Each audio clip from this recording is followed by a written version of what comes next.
There are 16 new cases of coronavirus in Victoria over the past 24 hours.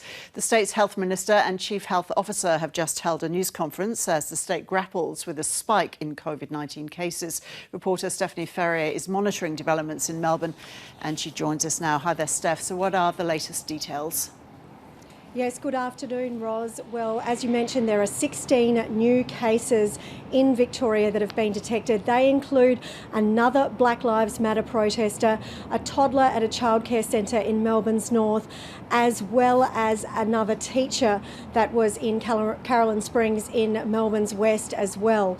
So we'll just go through some of these details.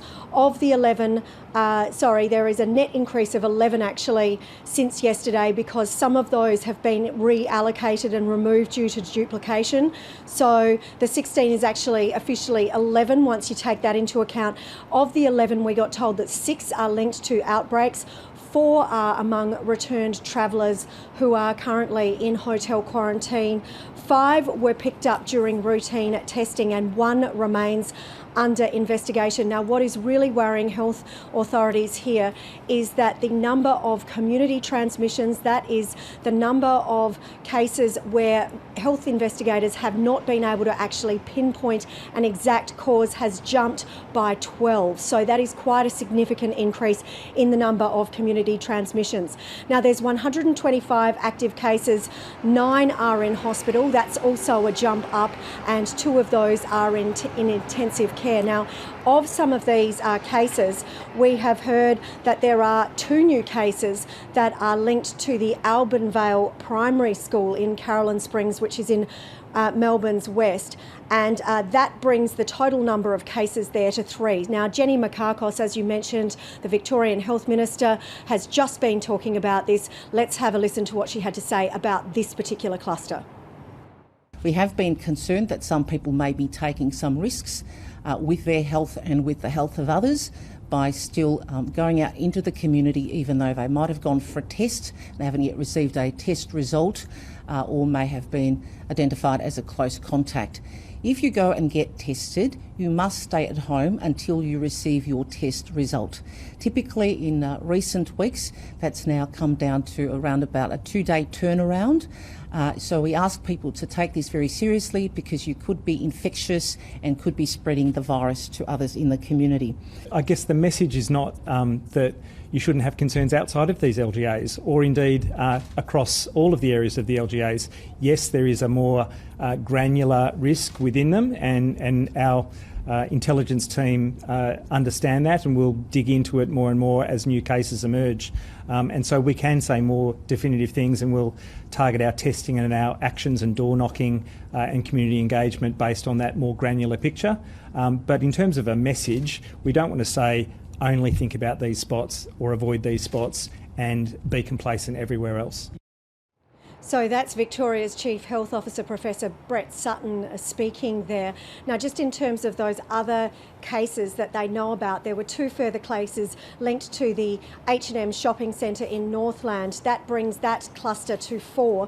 1 is a household staff member of household contact, of a previous staff member who tested positive, and the 3rd staff member was that person who attended the Black Lives Matter protest. Now, Jenny Mikakos mentioned that it's not thought that that particular protester acquired the virus as a result of attending that rally, and that that particular person was wearing a mask at the time.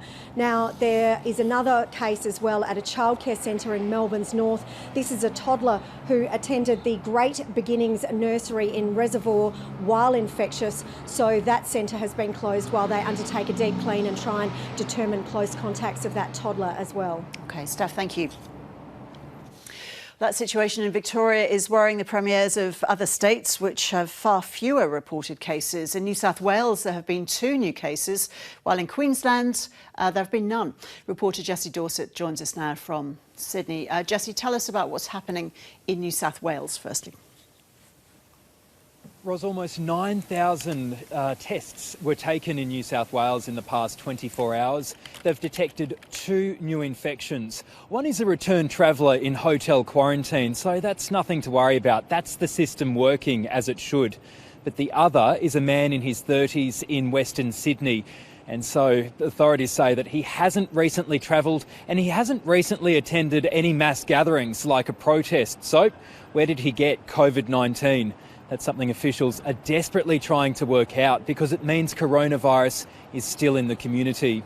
Officials are also watching the situation closely down south in Victoria. Their school holidays start on Saturday and there's schools in New South Wales that are breaking up this week as well. Plus the ski season starts, so there'll be more people crossing that state border. John Barilaro, the Deputy Premier, spoke earlier. He said that the state government wouldn't close the border to Victoria, but it may consider limiting the movement across that state line. Well, what's the impact of the spike in Victoria, Jesse, on the Queensland Premier's decision about her state borders? Well, no new cases again in Queensland. That state, Ros, has done really well at stopping the spread of coronavirus. And so they're also worried about the situation in Victoria jeopardising their success. Anastasia Palaszczuk, the Queensland Premier, has said that she won't be rushed into making a decision. She says authorities will decide about when to reopen state borders at the end of the month. Let's have a listen. I have concerns about Victoria. The Health Minister has concerns about Victoria. There is a lot of active community transmission happening in Victoria, and I hope that Victoria can get this community transmission under control. And Ros, Anastasia Palaszczuk has also announced new grants for first home buyers in the state and also support for people building new homes in regional Queensland. Jesse, thank you. Let's stay with the worsening situation in Victoria and particularly in Melbourne, where there's advice for people in 6 parts of that city to stay at home. With more, here's the host of the Health Report on RN and of the Coronacast podcast, Norman Swan. Hi, Norman. Hi, Ros. What do you make of the rise in cases in Victoria and this advice not to travel to those parts of Melbourne? So the rise in cases in Victoria is really troubling because you're seeing double digits each day. But if you actually look at the rolling 14-day average, which is really more on the cycle of how this virus reproduces, it's gone from about, in a relatively few days, it's doubled actually. They've had a doubling. They've had, rolling average was maybe 80 about the 6th of June, I think, and it's now about 150 or so. I might have those figures slightly wrong, but it's roughly doubled. And it was, I think a day or so ago it was 135 and today it's 150. That's the rolling average of the cumulative number of cases. So that gives you an idea of how it's going up and the rise, the acceleration, and that tells you why Victoria is so worried. If you just see a handful of cases each day, you think, well, why are they getting so concerned? It's because of that cumulative number of cases out there. And it's also that it's in the community. Yep. It's spreading in families, spreading in households, but it's not just households, it's spread from hotel quarantine. And there's been a healthcare outbreak as well, I understand, from a general practitioner who spread it, I think, to about 13 people is what I understand.